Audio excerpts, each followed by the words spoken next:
right, we're going to call to order. This is what's the date today? December 7th, CRB Historic Preservation Board meeting. Welcome, everybody. We get a roll call? Chair Lewis? Yep. Vice Chair Company? Here. Board Member Dooley? Here. Board Member Makeumson? Here. Board Member Schroth? Board Member Waka? Here. Board Member Wilson? Here. At this time, we'd ask if you will to stand up for the Pledge of Allegiance. I pledge allegiance To the flag of the United States of America and to the republic for which it stands, one nation, under God, indivisible, with liberty and justice for all. All right. Is there a motion for approval of the minutes? So moved.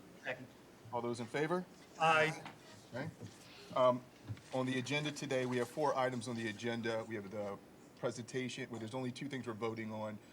I'd ask that if nobody has any objections, if we can move the Fraser Creek art proposal first. So moved. Second. All those in favor?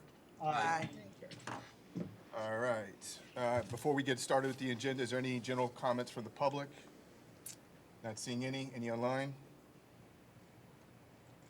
None online? All right. Any general comments from the board? I have one comment.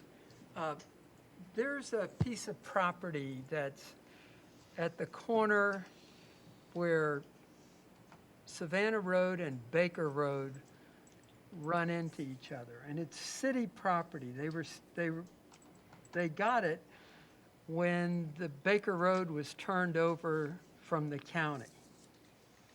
I'm pretty sure it's city property, and it would be, with all the things that are going on up there, it would be, I believe it's big enough that it could either be a preserve that people paid into maybe to fix it up, or it actually could be a little park that was even an exercise park or something like they have. They don't take a lot of space, but I just wanted to bring it up because On the north side of Baker, or? it's on the east side of Baker where Savannah Road runs into Baker, at the one-way section there. Right, but Baker It's east of, it's on the south side of Baker. It's east of Lot 10 in Avonlea. And I think it might be around 3/4 of an acre or something. I mean, it's a beautiful little piece of property that's even just a little landscape park or something. I mean, there's quite a bit of residences that are going to be in the area, and in the future, it'd be kind of interesting maybe to program that little piece of property there. It'd be a great benefit for that little neighborhood. And that's it, Mr. Chairman. Thank you. Is there any further comments from the board? Yeah, I have two. Yes. One is, today is Pearl Harbor Day. I would mention that. I think we all saw it in the paper. And the second thing is, and I know Commissioner McDonald's kind of on top of it, the US 1 is getting to be a bear. The Colorado Avenue intersection is now backing all the way up and closing off Palm City Road. I don't know there's any solution for it. And I don't know if staff or anybody has been in touch with DOT to figure it out. But Recording in progress. Thank you, Jim. Oh, thank you. that's good. I'm glad I got recorded. But I know, that would be my comment was, you know, I looked out and went through 3 lights trying to get off Palm City Road because it If backed up. I'm not all the- mistaken, Pete, I think that it will be coming back to the commission because they instructed Milton to do a count. And I think that will all be coming back, I don't know when, but within the Right. next couple of months. Okay, great. I mean, it's, in my lifetime, be good. Well, Well, you know. and it's also my father's birthday, the Congratulations. anniversary of his birthday. Good for him. So if you mentioned December 7th, I have to mention that. That's a heck of a He's coincidence. probably looking up, saying, "Thank you, son." Not as bad as being born on Christmas, I think. Just an idea on that one. How about a giant roundabout like outside of Rome? That is the most insane thing that I have Yeah, they are ever been in. They actually have one the outside of Coliseum, for Rome. that matter. Yeah, it's like, it's bizarre. But anyway, just a thought. All right, any further comments from the board, General? Only one more. Michelle needs to leave, so let's move it Oh, along here. okay. How's Oh, that, okay. Michelle? There you go, there you go. All right, we're going to start with item 1 on the agenda. This is going to be Take up when Michelle leaves. This is going to be Resolution 121-2021, Townhomes at Fraser Creek, the public art proposal. Good afternoon, Board. Tom Reed, Senior Planner, for the record. This is a public art proposal for the townhomes at Fraser Creek. The location is off from Southwest Ocean Boulevard, across from Shepherd Park. It's for 2 buildings of 4 townhomes each. It was completed and CO'd late last year, early this spring. You can see from the aerial the proposed location for the public art in the middle of the 2 buildings and the lawn area. So the estimated cost for vertical construction for both buildings was $1,800,000, leaving 1% of that at $18,000. So the proposed art, which is a sculpture of a stainless steel tarpon on a coquina base, comes in at $18,000. Very convenient. Here's a picture of the sculpture on the coquina base. We also consulted with Martin County Arts Council, and they do recommend approval, and they recommend approval based on the criteria in the code for public art. Some of that criteria, I'm not going to read through all of these necessarily, meets the valuation of 1%. The developer is here today to attest to that. It meets the location requirements, exceptional value, enduring value, appropriate scale for the site, compatible with the neighborhood, reflects cultural diversity, does not constitute a safety hazard, and does not require extraordinary maintenance. Mr. Chair, I'll move approval. Second. All right, for discussion? Yeah, one comment, there's a typo on the word tarpon in the title. No, okay. Do we need a discussion or are we ready for vote? All right, it doesn't seem, it's money, so it'd be a roll call. We need to have well, public comment. Is there any public comment? Looks like everybody's ready to vote. Not seeing any public comment. All right, I believe it's money, correct? Do we have to, or no, it's just approval of the art? Roll call. Okay, roll call. Board Member Walson, Yes. Board Member Waka, Yes. Board Member Makeumson. Yes. Board Member Dooley, Yes. Vice Chair Company, Yes. Chair Lewis. Yes. All right, motion passed. All right, moving on, should we just go back to item 1, the presentation of the form-based code? However you feel. Let's do that.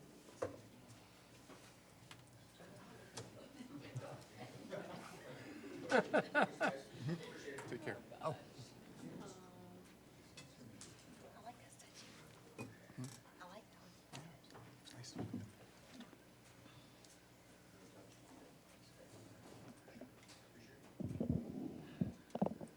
Since I'm a little shorter than most.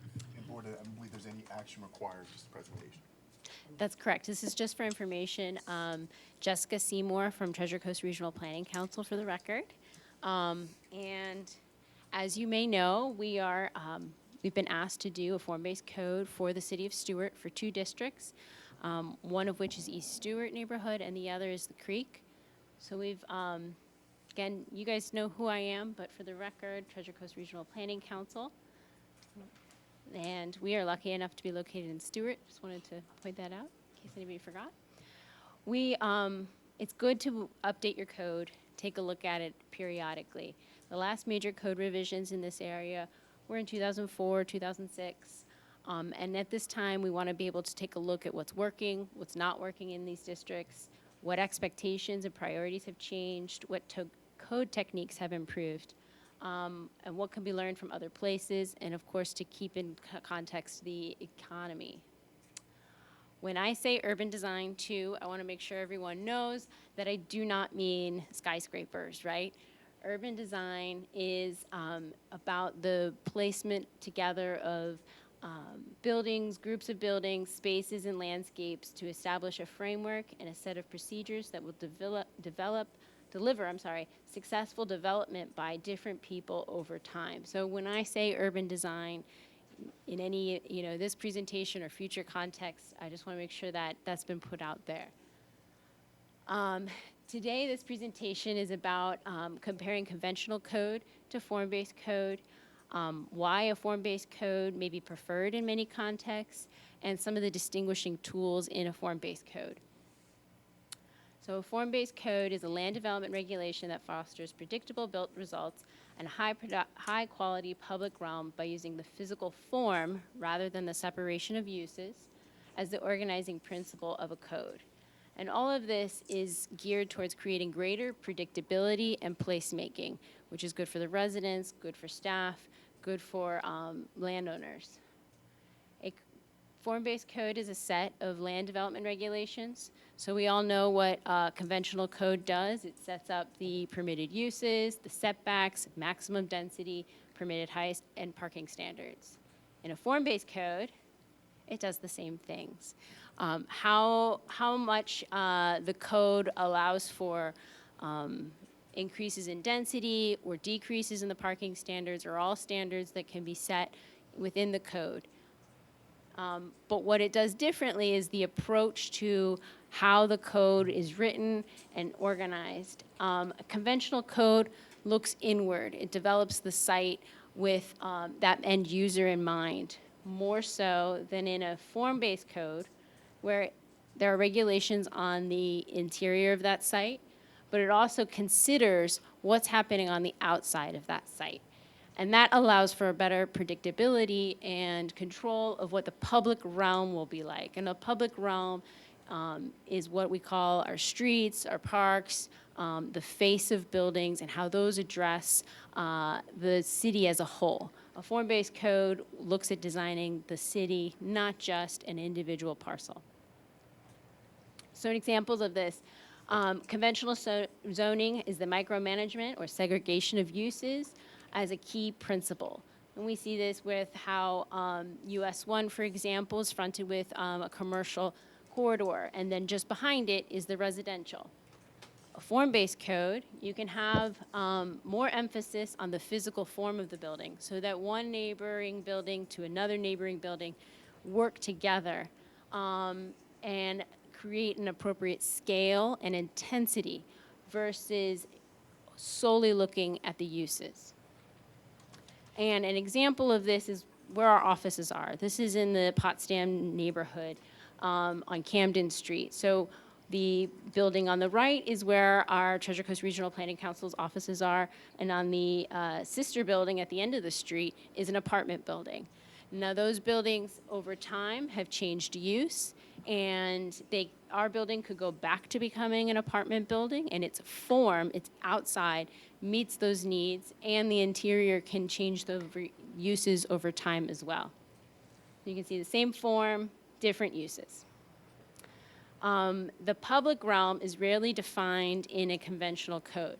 So here's an example of South Miami Avenue, and you can see that there's very little delineation of what's happening in the public realm. Again, the street, the sidewalks, how the buildings face that. And then as this is the same street, but with clearly defined sidewalks, on-street parking, areas for landscaping, and it's a much more activated and pleasant place to be. Look at the trees. Yeah.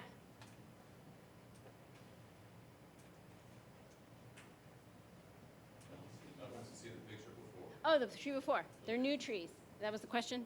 I just wanted Yeah. to see the landscape comparison. Yeah, so this is taken from US 1. Let's see, go back and forth. This is taken from US 1, looking into the neighborhood of South Miami, and this is taken looking out towards US 1.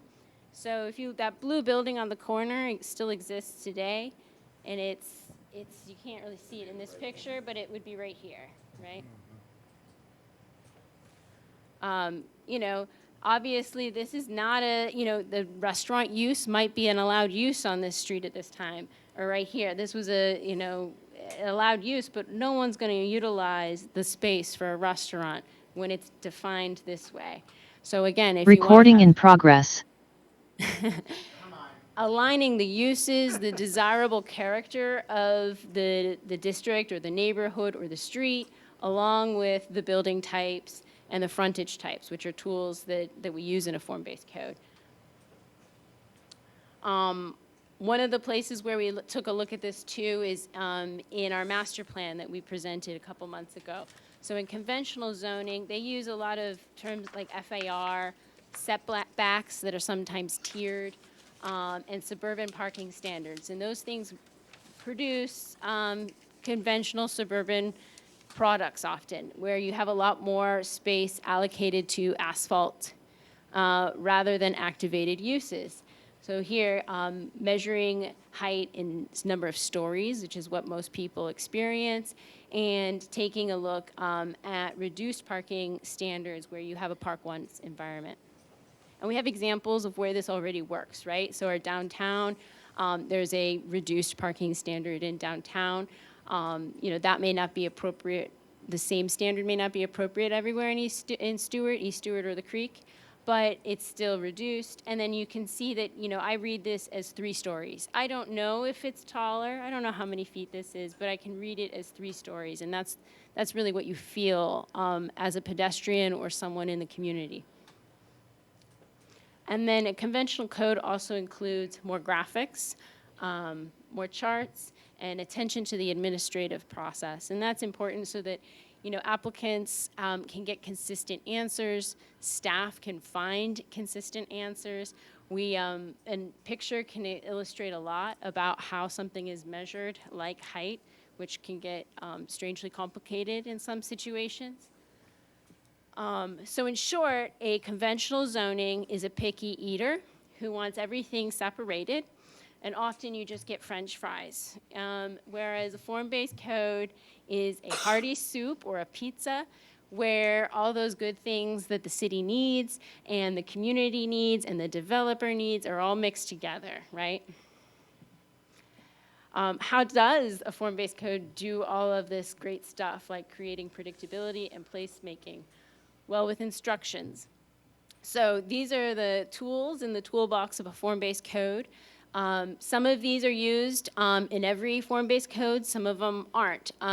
It's not like there's a gradation, let's say, of what a form-based code can look like. But these are important tools, and we want to go through some of these. The transect. So Duwani, Platter-Zyberg, and so this is Liz and Duwani. Duwani. Liz, whoops, there you go. Andres Duwani and Liz Platter-Zyberg. There we go. Right. They developed the transect, and this illustration shows their inspiration for that. So that inspiration came from the natural environment, where you see that the scale of the tree corresponds with the scale of the land and the types of soils. The scale of the tree here corresponds with the type of water that's available, and the types of vegetation and plants change throughout. You may see some of the same elements, but their scale and the relationship to one another changes. So that's a very illustrative example of how that works, but it's had a real profound impact on how we look at planning. So for example, each of these transects zones includes streets, but the character of that street changes depending on its context. In the natural zone, you have more natural things, obviously. All right, so in the rural zone, you have agriculture coming into the play. The lots are larger, the streets are wider. But then when we get into the suburban zone, you see the introduction of sidewalks is becoming an important element. The street trees become more organized in a formal fashion. You have the urban general zone, again, more density, still have the green space, but it's taken on a different character. Same thing with the urban center, the type of tree may change, and the urban core, again, even more regular landscaping and a different form. In Stewart, we're really only looking in this portion of the transect. So it's just good to know where we are within that context. The regulating plan is an important tool. It's at our disposal in a form-based code. You can incorporate requirements like required commercial frontage. This is an example from Jensen Beach. So Jensen Beach, for example, Jensen Beach Boulevard, this segment right here requires commercial frontage because that is a significant part of the context there. New businesses or any redevelopment that comes into that area needs to consider commercial frontage. Now, that's not appropriate necessarily on other thoroughfares within Jensen Beach. There should be more flexibility.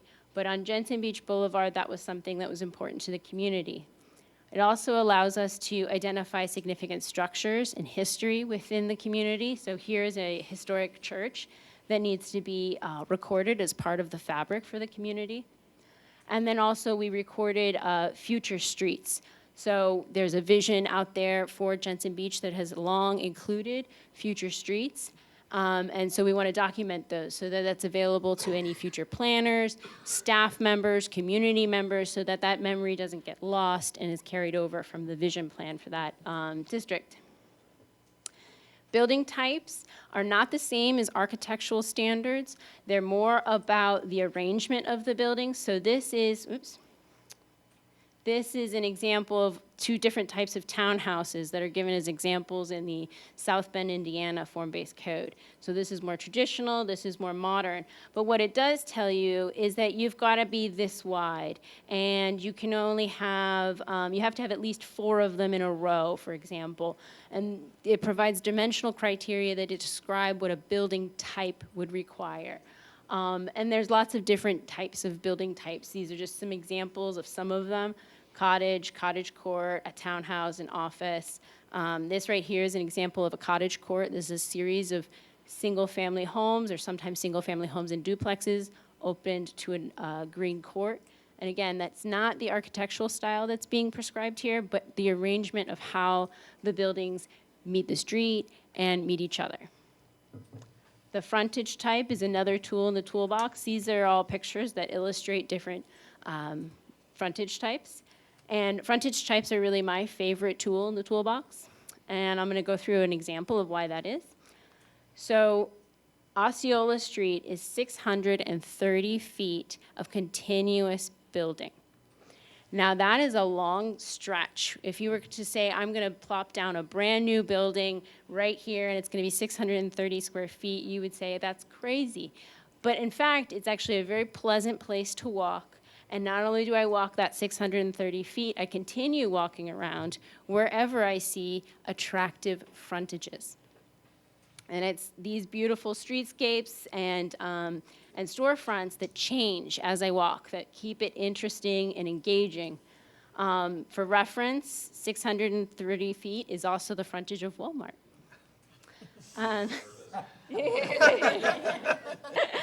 And, you know, and Walmart can be Walmart, you know, and they did their best, right? They put a nice, you know, covered walkway here. But again, I'm not walking back and forth here, and no one is, and it's not intended to, but it's still a good reference point for how much design and incremental development can change the way a place is experienced.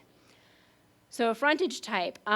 This is, again, Southeast Johnson Avenue. This is an example from the Creek District, where you can see that the street has already been improved with some street trees, a bike lane, a nice wide sidewalk. But again, I'm not going here on a Saturday night.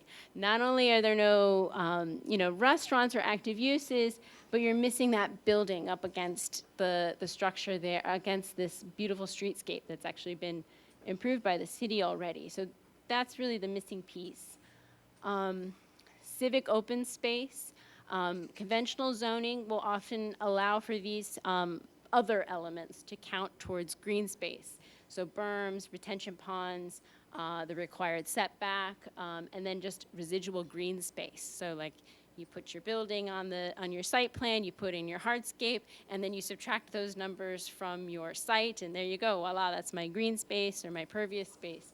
And those can be really useful for water and for looking at stormwater, but they don't do much for creating a sense of place.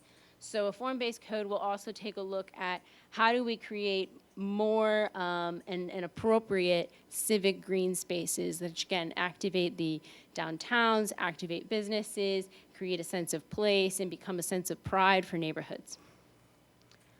Thoroughfare types are another tool. This right here is an example of an illustration of what a residential sidewalk arrangement could be versus what a commercial one would be. And this could be a piece of a code says, you know, when you're on this street, you follow this convention, and then when you're on a commercial avenue, this is the convention that's followed. It can get into that level of detail, or provide a menu of many, many different street types that the community and developers and the city can refer to so that everyone has a similar set of streets to be looking at when we talk about the amenities that need to be on a street. And this is an example of what that thoroughfare plan could look like. This is from Bradenton, Florida. And I just wanted to call attention to complete streets, since thoroughfare types and the street types that go along with a form-based code can also dovetail into what could be complete streets projects. And a complete street is about making a street for everybody and not just the car. The city's already done some fantastic jobs. This is obviously Colorado, and this is Phyllis from my office, who I asked to model for me in this picture. But you know, it's actually really great, because this complete street project, not only was it pretty and a beautification, but we never walked across the street to go to businesses on Colorado before this project was done. And now, although, you know, not every driver is perfect, it's something that we can do and feel safe, versus before it was completely prohibitive. So it makes the street safer for children walking to school. It can induce more economic growth, improve safety, and encourage biking and walking. Oh, and this was an example that, you know, FDOT for, this was like a sense of pride as a Stuart resident and a planner. FDOT uses the improvements that were done on Ocean as an example of a good complete the street project for reducing speed and creating a safer roadway. So this was one of their seminars that they gave this summer on complete streets. Now, special features to consider: architectural design guidelines can be part of a form-based code, but they're not always. So it gets into more the requirements of architectural style. So is it going to be, you know, Florida vernacular, or is it going to be a masonry modern, or some of these other, you know, architectural styles that are out there? That doesn't have to be part of a form-based code, and that's something to consider, though.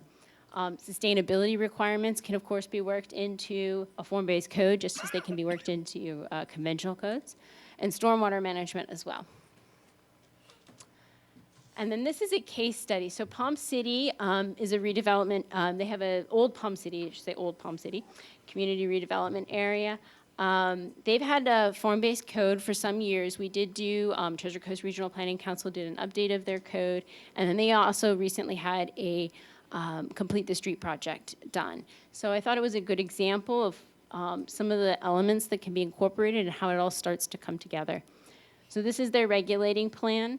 We identified civic buildings. We identified important art installations and art project. This is the Ripple project, those little blue dots in that community. We also illustrate with colors the gradation of intensity for the community. So Map Road is your most dense, your most intense uses, and then you go to single family and multifamily with those other designations. It also helped us to inform what our primary and secondary street network are. The primary streets have regulations like you have to have your front door on the primary street. And again, that seems like an obvious thing that you would want to have your front door to Map Road if you're familiar with the neighborhood. But it just establishes a very clear set of instructions to any future development. And in this case, the secondary street identified a network that called out very important thoroughfares that were connected streets that connected to the parks and to the schools. So those are priorities for investment for the CRA. And we have permitted uses, development standards, all on one page. And we come through core, corridor, industrial, multifamily, and detached. Those names indicate what are the primary uses in that district, that sub-district, as well as the height and the density. It's a common misconception that form-based codes require high density and mixed use everywhere, and that's not true. It is an option, it's a part of what can be a part of a form-based code, but it entirely depends on that vision of that community. So for example, in Old Palm City, the detached neighborhood is not, or sub-district, is not a mixed-use district. As well as open space and the building placement are identified, and the building types. This says regulated by building types. This is an example of the townhouse, and again, we list which sub-districts, which are like your zoning districts, that building type is permitted to be constructed in. And this is, think of this as like setbacks, but with a lot more information. Along with, there's a required frontage type requirement for Map Road, one of those primary roads in Old Palm City. And we put an emphasis on the dimensional criteria. Again, this isn't necessarily about the architecture. It's about making sure that there's usable spaces and that these front porches and arcades have the dimensions that they can be occupied and used and enhance the neighborhood and the building that they front. And so here's what, in 2019, this is what Map Road looked like. And this is what it looks like now. They've got these landscape bulb outs. That 100-foot right-of-way has been clearly defined with wide sidewalks, bike lanes, and those frontages. So these are buildings that were built with the code that was already in place, bringing the buildings closer to the street. And you can start to see how that relationship is improved. So this is my favorite example of what has changed since they've done the Complete Street project and what it means to talk about this activation. So this building still exists. Again, this is what it looked like in 2019. This is the existing asphalt parking spot, and this is what it looks like now. So that's the same parking lot. So new street, same building, same parking lot, but now they've redefined it as an extension of their business. It's filled on Friday nights with kids getting ice cream and families biking there. It's just really exciting to see those pieces coming together, and they were able to take advantage of the new street. So again, that's the parking lot that's now activated. And I took these photographs like at 7:30 in the morning. There were 2 cyclists out, which had me very excited. And those red arrows, those are pointing to, it's a subtle detail, but all of these intersections are raised just a little bit so that you have a curbless condition, which makes it really fantastic for bikes, fantastic for those who are in wheelchairs or walkers. And then it's also good for the cyclist, and it slows traffic down ever so slightly because it's, again, defining the roadway so much more. Take a breath. Okay. This is our study area for the work that we're doing for the form-based code. So again, we mentioned the Creek District, which is in green, and the East Stewart study area, which is in pink. This is what we've been doing so far as an update on that project. We kicked off in October. We are conducting interviews. We are doing the form-based code presentations for both the commission and yourselves.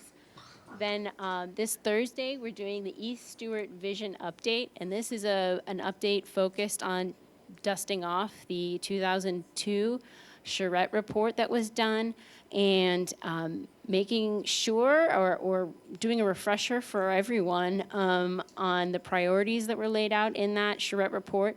So we'll be updating that with what we hear. And then we have a walking tour scheduled for East Stewart and the Creek to get additional feedback on what future land development regulations should be. And at that point, we'll be working on the code. We'll come back in May, June with a proposed code and do additional workshops and presentations on that. And then hopefully, at the end of mid-August, September, we will be back with our recommendations and going through the adoption process of any new code work for those areas. Any questions? Great presentation. I was trying to follow the difference, and I know it could be some dry type of material, but it was a good presentation. Well, thank you. It's it's very hard to make land development regulations seem exciting to someone who isn't a nerd like me. So, Kath. You did a great job. You did a great job. So I think I'm in a crowd of like-minded peers here. So, but yeah. So if any comments or questions, I'm here, and you all have my contact information too. So feel free to reach out to me if you have any additional questions. Board Member Wilson? Yeah, I had, first of all, I sat here for the Duwani one. Yeah. When you opened up with frontage, automatically I thought Duwani, and then you introduced Duwani and Liz. So I knew that was what. Well, he does live, but only not here. Pardon? He does live. No, he said Duwani and Liz. Oh, I thought you said Duwani That's, lives. that's the team. Anyway, I guess one of the questions I had was, that area we're dealing with, some of it is almost virgin. But a lot of it is infill. And when you start looking at that, how do you mesh standards into that? Or do you, when you're talking about a lot here and a lot there? Yeah, I mean, you have to respect folks' property rights, first and foremost. And then as far as what, existing buildings can maintain as existing buildings. And we'll work with legal and the development staff on what are the thresholds that then prompt, if you're doing this amount of, reinvestment in that property, where do you bring it up to code? And then the new code, whenever there's one introduced. Are you talking more specifically about incentivizing new development, or? No, I'm talking about, for example, we have RFPs out for that piece of property on East Ocean Boulevard. When they come back, there is already a set kind of feel on East Ocean Boulevard. Are we going to have a code that will, I guess when you do an individual one, how do you do an inset program? Townhouses are one thing. I mean, it's like, how many slots do we have in the city where you can put 4 townhouses? That kind of thing, as opposed to putting a missing tooth in to a block kind of thing. Right. Well, and I think that's why I like the map road example. I brought this one up because if you drive up and down it, there are missing teeth, right? So this is not meeting what the new code is. This is an existing building. But it still can start to, as the city makes, or in this case, the county makes improvements on the roadway to fill out that vision, the code and the buildings start to work together better. These buildings right here, for example, the Sherman-Williams and the fire department, when it was built, they looked very, a little bit out of character when the street wasn't built yet because they were so close and everything else was so far back. Now that the road has been built out the way the vision has always been planned, they look at home in that context. And the other buildings, they are adapting, or as they redevelop, they'll come up to the street and build out for the new code.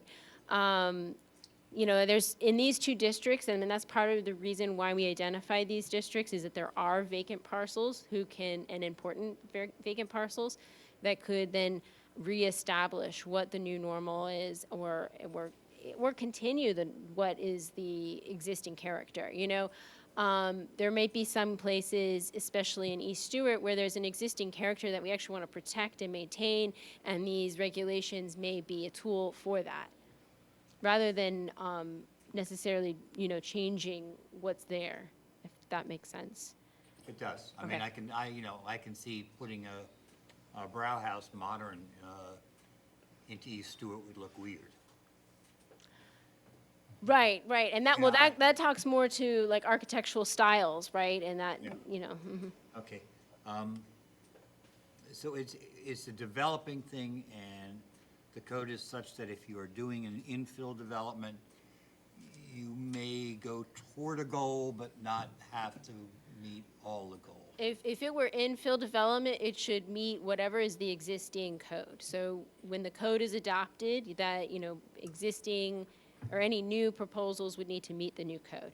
Now, if you were doing a substantial renovation, I'm sure the city already has standards for when that kicks you into meeting new codes.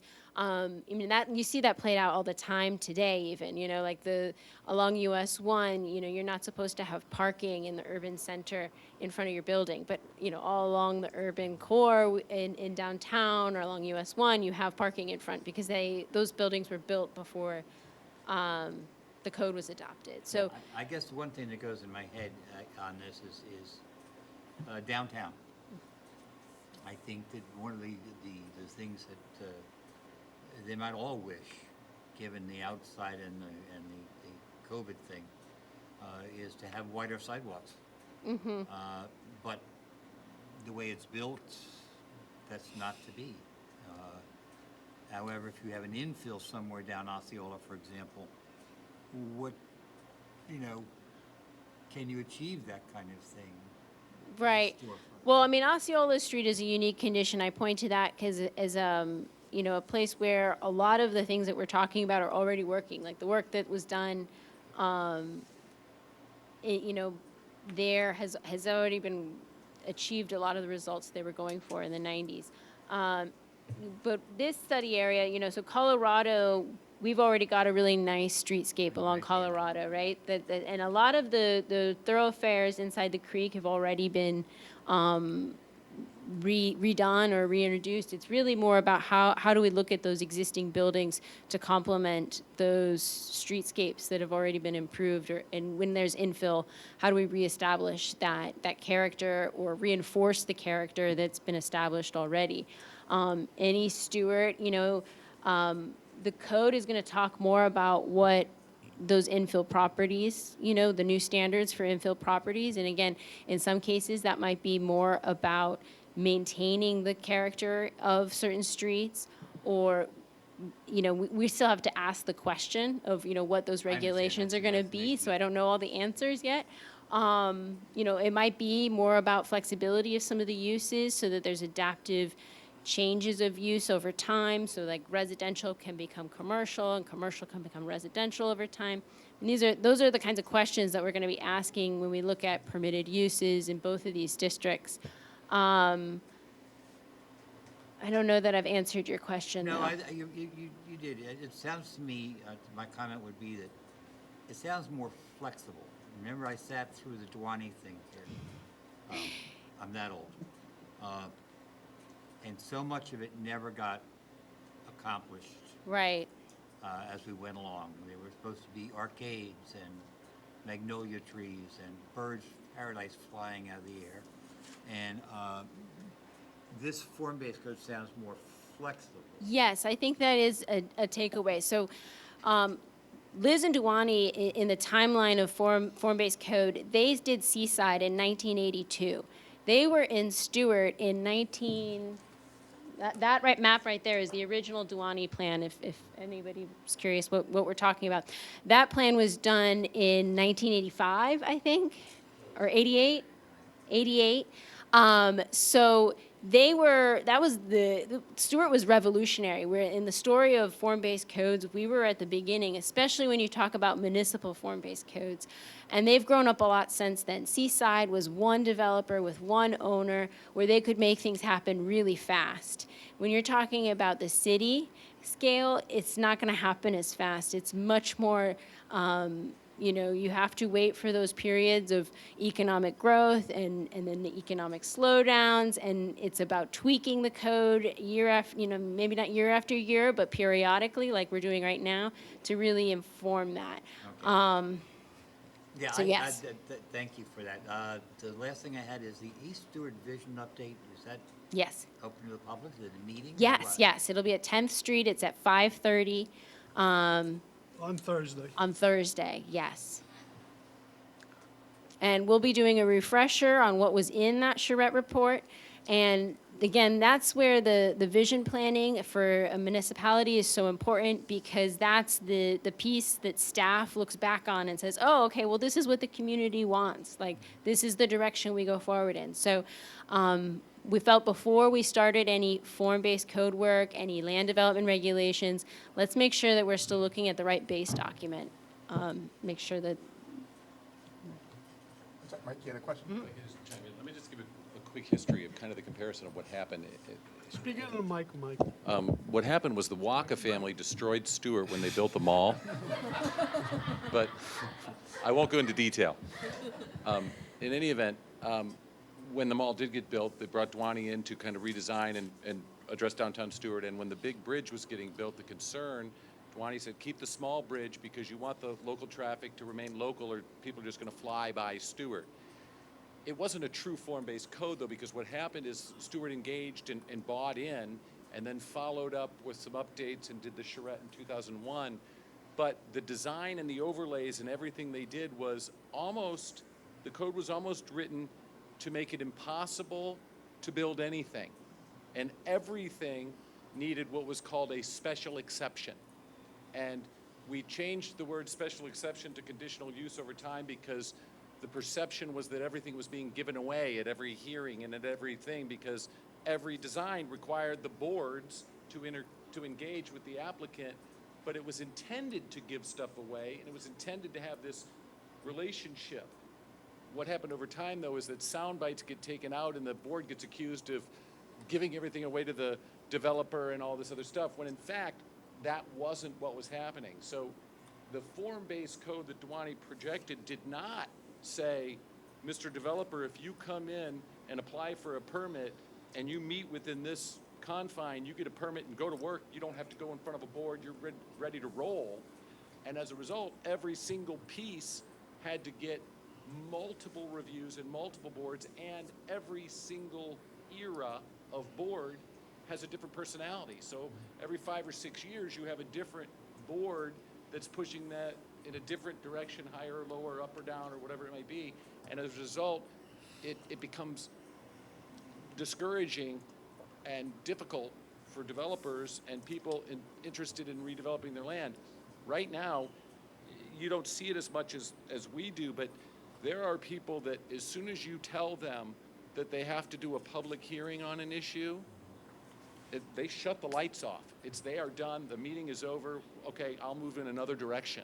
And it's not so much that they don't like the board or they're afraid of the board, it's they don't want to have to deal with the public pressures and the objections and all the stuff of the uneducated folks that are going to say the bad things on Facebook or whatever it might be.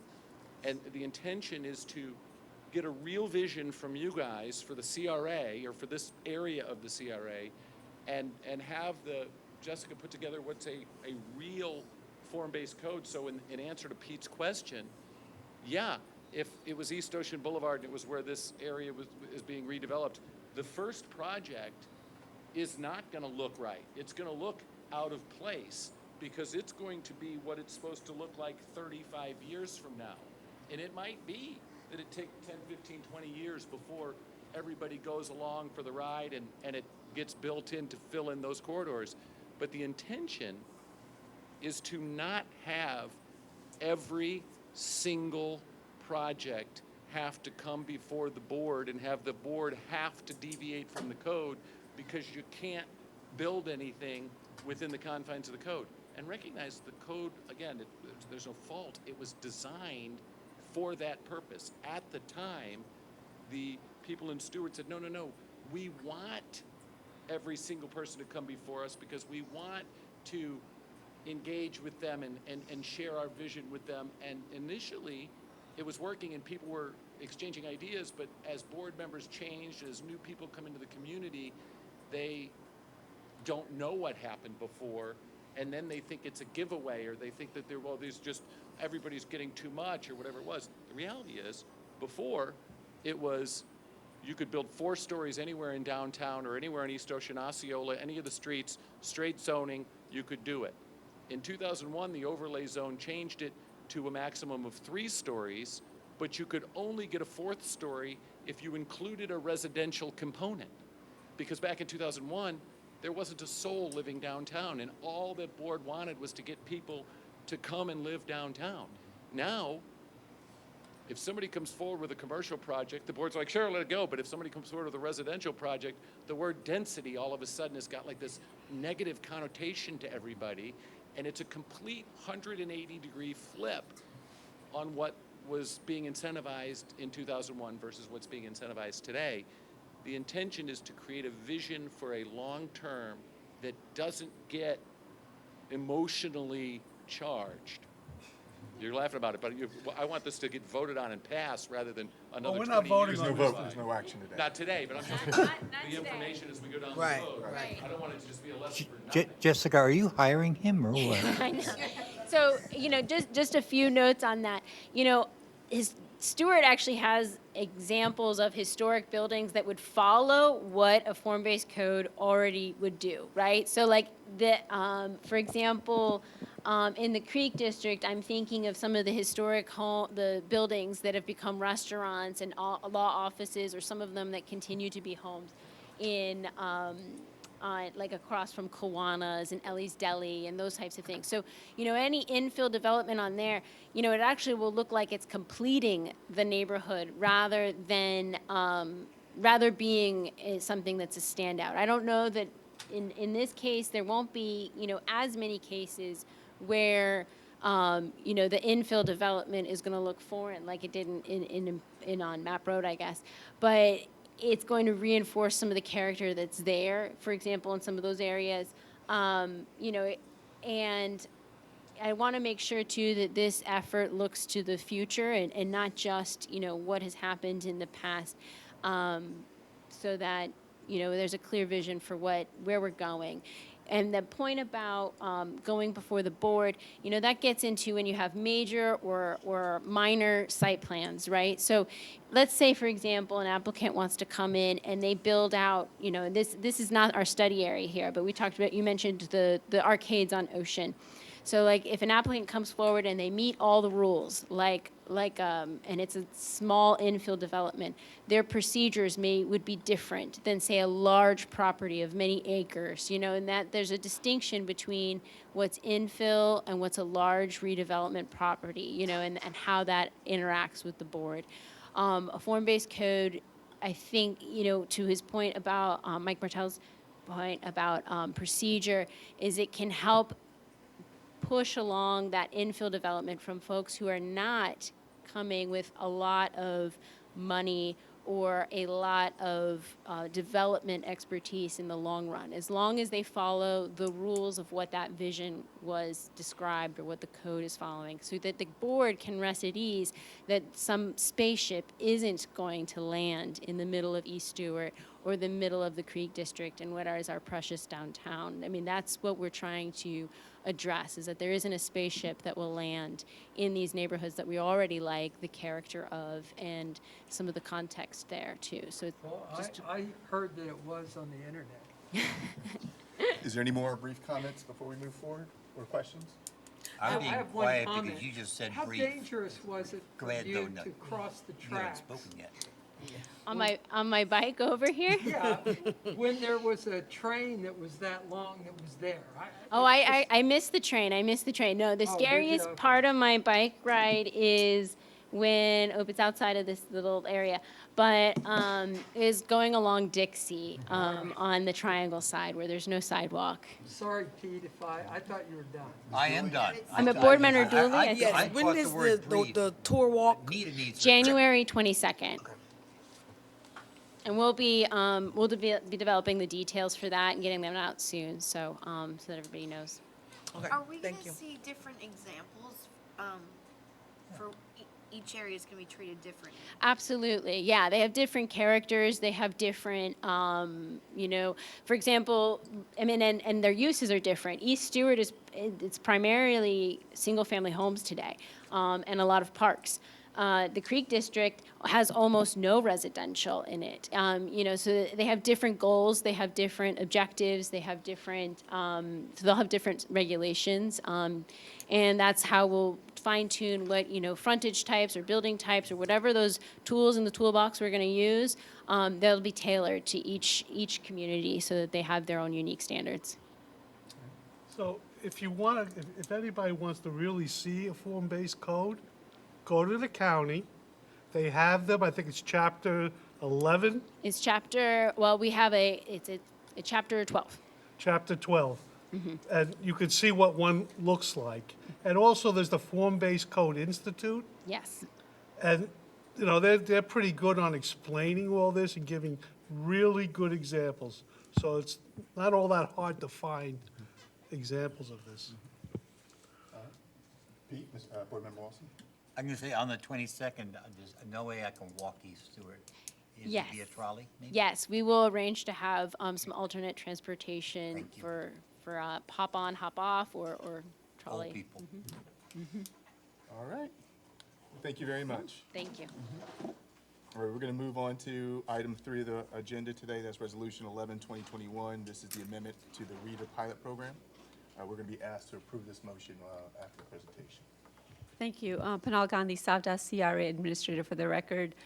This program, the Real Estate Development Accelerator Pilot Program, was adopted in 2018 when we didn't have as many development projects, but the economic conditions have changed since 2018. So staff is requesting that we amend the program to attract properties that are on targeted properties and the East Stewart neighborhood. The goal of the program is to activate redevelopment and development activities within the CRA and motivate the developers to accelerate the timing of the development projects. Oftentimes, the development projects get approved and then they just sit there. And so we want to try to accelerate that the project by providing some incentives through the REDA program. So staff has identified some targeted properties within the CRA. The location of those targeted properties was provided in your agenda package. We've identified about 40 properties that have been vacant or abandoned for a long time. Or we also looked at we compared the improved value versus the land value, and if the improved value was less than the land value, so we think those are also good properties to look at for redevelopment opportunities. So today, staff is just looking for a feedback on the targeted properties that have been selected for the program. The guidelines and everything else would remain the same. But we really want to encourage development and redevelopment activities on some of these parcels, not so much on the prime properties or waterfront properties. So that's why we're limiting the program to certain properties, and of course the historic East Stewart district. So staff is requesting to approve resolution number 11-2021, amending the REDA program. Move approval. Second. Any- I have one addition, but for comment, I'll second. Any comments from the general public? Online, not seeing any. Okay, and go ahead. Okay, one thing I like the idea of targeting it to certain things. I think it's a great idea. Hopefully it'll work and get things going in combination with the lessons learned from the form-based code. One target I would like you to expand a little bit is one on the corner on Wright Boulevard there. In fact, I was driving past Frankenstein the other day thinking, I wonder what we could maybe do to get Chuck to actually make it look better. And Are you talking about I think Dixie that's and on Wright there. Boulevard? it is one, but I would like to see if maybe it couldn't expand north to include the auto clinic so that there was a little bit of an incentive if ever something happens where, you know, his brother wants and they want to do something together, then if it was a little bit further north to the north line of the auto clinic, it would be all the way to Haney Creek.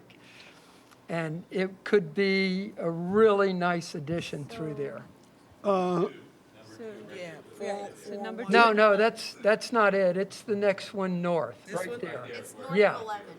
Yeah. Mike, is that good, do they have good title? The auto clinic? Yeah. So the auto clinic does have title. There was an issue with a parcel between the auto clinic and Frankenstein's that was originally owned by AT&T. There was a Right. little Driveway. It's not a buildable parcel that was transferred, and the auto clinic actually built some stuff, and its fence is actually in Haney Creek. It's not perfectly on their property line. The building of the auto clinic, the back left corner of the building literally goes to its property line. A person couldn't walk from the side of the building to the backyard without crossing into the city of Stewart's property. So they built a fence probably 6 or 8 feet into Haney Creek that's not theirs, but they haven't put any structure in drainage. So if, I don't mind you wanting to add that, but then I would add a caveat to that parcel that they could not get the RETA funds until those things are taken care of. Well, I think that should be part of a site plan for sure, but I just wanted it to be a, For what it's worth, she identifies these parcels. They don't qualify for RETA funds until Pinell or the CRA director brings back a proposed agreement, and you guys still have to vote Right. on it. She's just limiting it to just because you're in the CRA doesn't mean you qualify for the TIF money. So she's identifying, look, this is the ones that we want to qualify. The others, Well, you know, again, so that there's no surprises if he wants to come back and get some money, he should know that the condition will be, he has to make it so that he's not on city property. it just would, I drive past there just about every day. And if the corner was done, it would make a huge improvement. But if the whole little section was redone to meet that, it would be really a nice addition to that little intersection there. And it goes all the way to past Alice Street and stuff. So anyway, that's my only suggestion. Will you accept that addendum? Then we can vote and move on. Sure, I don't know how it could be added, but Board Member Mickens. So I have a question, I think it's about timeline, because I feel like we're kind of contradicting ourselves where this program is rushing development, but we just had a whole presentation how we want to change the form code. So why are we rushing something that we want to change possibly within the next year? So is there a timeline on when this would be approved and used? the it's already form, in place, and we're actually pulling it back. Right now, this program covers the entire CRA. But And so on this the would be map, making it if just limited. it scrolls lower, it's exactly in the East Stewart. It's almost, that's what we were just having And a that's in presentation C2 on. now. So if you take no action at all, this program's still in all those properties today. We're just not removing it from them. Because this I like east. I like the program. I just want to make sure that they align with each other. You're talking about the form. Yeah, I agree. it wouldn't Yeah, if we affect go- it. If we go to change the code and we're rushing projects. Well, It's not going to affect it The- at one iota. they still have to come before the board for any development approval. The RETA is a separate agreement in conjunction with the development project. So whatever the form base gets approved, and if they're required to come before the board for approval of the project, the actual development project, you'll still have an opportunity to review those. So it's not contradicting that. Mr. Chair. Nobody may come. I mean, that's the bottom line there, but For what it's worth, right now, if anybody anywhere in the CRA walked in and they had plans already to build something, they would qualify for this RETA, and we couldn't vote no if they met the 3 or 4 criteria. So what the CRA director has said is, wait a second, there's enough demand in our CRA that we don't want everybody to qualify for this RETA. We still want the East Stewart, that's our primary focus, and then some other vacant parcels and some underdeveloped parcels throughout that she says, look, these are the only ones that are going to qualify for this RETA money. But to get the RETA money, you still have to come before this board, and you still have to meet these criteria. in the East Stewart area, although we're working toward a form-based code, if the new project came into the East Stewart area right now, the board would want the project to be in tune with its vision toward what the form-based code would ultimately be anyway. So it's not rushing or making it someone quickly do something. This is pulling away the automatic entitlement just because your property's in the CRA to getting a third of the tax dollars. And then it's incentivizing developers to spend the extra money to do it the right way because we have this tool that can be given to them in the form of a tax rebate to justify the additional expenses or whatever it might be. The only thing that we're doing today, though, is just saying that it's not a blanket tool that every property in the CRA automatically qualifies for. Instead, it's limited to what the CRA board, or CRB board sees as spots or identified areas that you believe should be where this redevelopment takes place, if any, moving forward. And that's why Penel's bringing it to you today. Like, if you're looking at this and you think to yourself, you know, there's another parcel that's not on here, or I think this would be a great time to tell her so that she can add it or incorporate it into the idea. Well, and I don't know that, given I drive past there every day pretty much, that the booming business that they're doing, that they would ever want to do it. I just think that it would be nice if it was in a list that would allow that to occur, and it might be an incentive that And would again, I point it agree up. with you, I just want to make sure everybody understands. And I don't know how knowing the ordinance, I don't know where that would fit in when you start talking about it would be a whole nother clause, I I guess. think that's just part of the minutes, the record, and then, Oh, okay. If yeah, that's and then when all- you have the RETA agreement, we could reflect back on those minutes. That's fine with me. Again, because if we really were a functioning city, the staff would have code enforced the guy, and that would have been down a long time ago, but we don't do that in Stewart. Where the setbacks are, where the fence is, so forth and so on. That's, that's, That's just a parking lot. well, he did with the fence when they could, to allow it so that they could get behind it in order to. They gave him the 6 feet where he could put the fence up in exchange for him giving us the right of way to the sidewalk. Correct. So, Any further Okay, questions from the so board? We got a motion and second. we got a motion and a second. Board Member All right. Walson? Yeah, I think Katie's on base there to some degree. As we've moved to these properties, I noticed we've got all of East Stewart included, and we haven't been very selective over there. And that's certainly an area where a form-based code will have, I think, a major impact. So maybe we haven't selectively done anything in East Stewart at this point. But with the other properties, hopefully when we encourage them to do something, that somewhere along the way, the form-based code will kind of kick in to staff on how they approach what the developer wants to do. I'd like to see them work in coordination, because I think Katie's correct. I mean, I would hate to see us take, what can I tell you?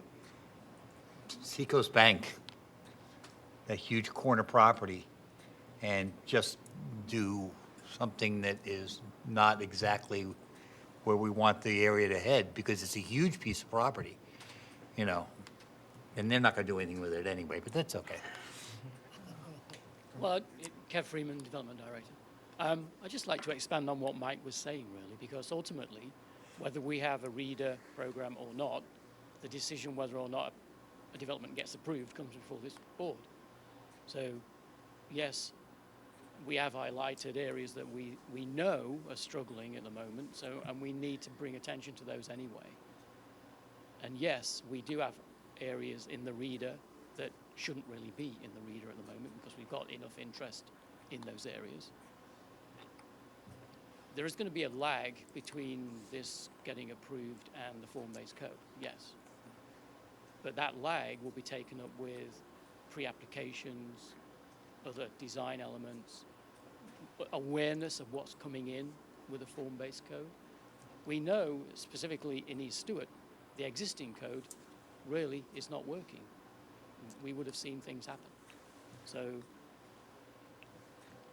knowing a developer may be interested in this, we don't at the moment, but knowing that we have a form-based code coming along, there is an opportunity during the due diligence for anybody who has an interest in helping form the form-based code for us to understand what could be built in these areas, and them knowing that they could, not necessarily get approved for, but they could apply for a reader. So I understand where you are. As we already have the program anyway, we're just trying to focus it down to areas that we want people to look at. Board member wants to still have more questions. One last thing, and I'll do it very quickly. There are two pieces of property on here that, one is the Albany hamburger stand. I don't even know why we even saved that thing, to be honest, so I'm glad to see that property on there. Don't start? Get us started with the amount of work and time that's been put into that 400 square feet. Oh, okay, then I won't even mention the trees on Flagler then, on Osceola, so that's all right. And the other one is the Royal Palm Motel. How is it working out with the conversion of the other motel? Have they been successful? I believe they have, yes. It's fully Full. occupied. And I know that the Royal Palm now is on the market, and I did have an inquiry from an entity, a realtor who was acting on behalf of an entity that was looking at a similar conversion potential to that place. I've not heard anything more than that, but I did see that there is a for sale sign. Okay, 'cause unless I'm wrong, that conversion of that motel is way closer to affordable housing we've ever been able to do before. Well, it should be. I don't know what the rental is. And it's all a relative term because there's studios, so it's a studio, essentially a one-bedroom, not a bedroom, a one room that's got a kitchen on one wall, a TV on another wall, and a bed/couch in the middle of the room. I've lived in those. And it's $1,000 or $1,100 a month. Wow, Jesus. So as affordable housing goes, I don't know that it's perfectly affordable. It's cheaper than $2,000 a month, but you know, per square foot. I agree. I mean, it's full price. Mr. Chair, let's call the question. Yes, we have a motion, we have a second. Is there any other questions before we take the vote? Not seeing any. All those in favor? Aye. All those opposed? Great, motion's passed. All right. We're going to move forward to the last item on the agenda. This is the 2022-200 redevelopment of the 3 parcels on East Ocean Boulevard. I believe this is just an update. Yeah, this is just an update. We did the RFP for the 3 parcels on East Ocean Boulevard. They're city-owned properties. The CRA purchase, parcel number 2 and 3 that you see on the screen. We received 2 proposals for the parcels, and the presentations for those proposals are scheduled for next Wednesday, December 15th at 4 o'clock in this room. So we're just asking that the CRB board attend the meeting to hear the presentations, because that will be the first and final presentations. They will not be going to any other boards.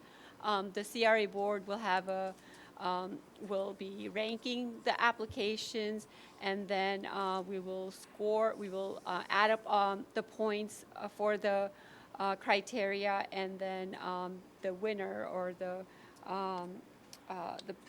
applicant with the most points will announce the winner on the next business day after the presentations on Wednesday. What date is that? I'm sorry. Next Wednesday, Next Wednesday? 15th. Is that a joint meeting anyways or It's not? not a- Okay. It's just, If you want to, you're welcome to attend, and we can reserve seats in the audience for you, but there's no required attendance. It's Right. not a meeting for this board. It's just a CRA meeting. We will be delivering the actual packets to the members of the CRA probably at the end of this week, or because they're not supposed to be released to the public. There's a cone of silence, et cetera, related to it. I can make sure that you guys get a copy of the two applicants prior to the meeting, but it's very important that you don't share the applications with anybody, you don't discuss it with anybody, there's a cone of silence. If you talk to one of the applicants about it, it disqualifies the whole project. So we will release them to you to review in advance, or if you can't make it to the meeting, there's only two. But we intentionally didn't put them in the agenda item on purpose so that both sides don't get to see it before the presentation, and we'd request that you honor that. But if you do plan on coming to the meeting, and I don't think it's going to be standing room only anyway, but we'll make sure that there's a seat for you. What time? Thanks. It's at 4 p.m. Mum's the word. Yes. So who do we speak to if we want to get one of those packets? Just email me. Email I'll you? get those to you. Okay. You know, a secret's only I good would if like one one. person's I would dead, like you one. know. I would like one. And is there any other matters before the board? I have one more thing on that. This is going to be a unique opportunity because that's a unique property opposite the park on a major street that we have to have some concept of form-based code input on where we want East Ocean to go. So I think we need some input along the way as this stuff moves forward, whichever RFP is in there. Because we're looking at basically a major tooth on East Ocean Boulevard opposite the park that can set the tone for what that street will look like.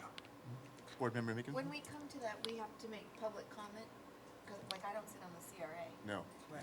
You would You have won't to. be participating at all, yeah. you'll just be. Just listening? us. Yep. Like, Okay. It's just so that you, for what it's worth, it's just to select one or the other applicants. Then they will then negotiate with the city, and if they enter into a contract with the city, their project will then come back before you as a CRB board to go forward for approval anyway. You'll see the project ultimately before it gets built or done. These are more of a general concept. There's lots of tweaks that happen between now and the end. Would it be helpful to have the members of this board be given a Zoom invitation? It will be advertised, so yeah, it'll be agenda item, so you will. So there that will you be a just Zoom listen by Zoom, Katie? Yeah. That's plenty too. I'll try that. Board Member, do you have any other questions? No. Okay. All right, any other matters before the board? Move your adjourn. Not seeing Second. any? Motion adjourned. All those in favor? Aye. Aye. All right. See you guys maybe next week. Thank you.